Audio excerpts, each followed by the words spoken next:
All right, today we're going to talk about breathing. Breathing is by far the most important and most difficult part of swimming. When you're doing any other sport, you can breathe whenever you want to.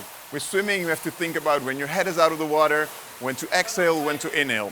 So, a common mistake we see with a lot of swimmers is that they hold their breath for too long or don't exhale at all underwater. What happens when you do that is that you shorten the time that you can actually inhale above the water, because that's the same moment you have to exhale. It causes you to spike your heart rate up, and it causes you to be exhausted way quicker than necessary. So a good tip to help prevent this, and it's something that you can do by yourself and check by yourself, is slowly exhaling underwater, making a noise, humming, singing your favorite song, just so you let the air escape out of your lungs. And the moment you turn your head to breathe, you can already start inhaling. Everything is good, and it helps you release the pressure from your lungs.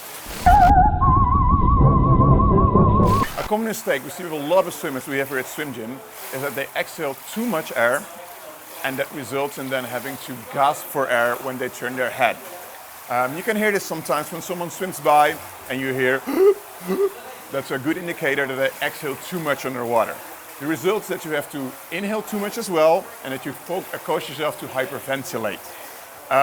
Hyperventilation is a very bad thing in any sports-related activity, but especially with swimming, because once you start hyperventilating, it's very hard to come back from that. So, what can we do to prevent this? Never force your lungs to be empty. Let them go empty by themselves.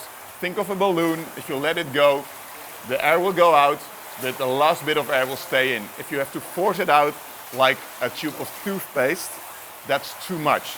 So, let the air go out of your lungs underwater, but don't force it out. That way you don't have to start inhaling like a maniac when you come up, and you won't start hyperventilating.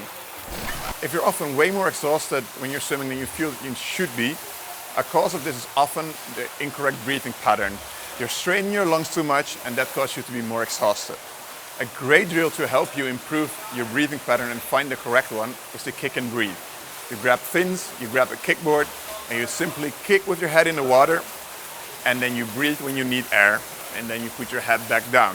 This allows you to find the correct intervals for your body to get new air. Once you've found this pattern, try to replicate it during a normal swim, and that will often be 1 in 2, 1 in 3, or 1 in 4.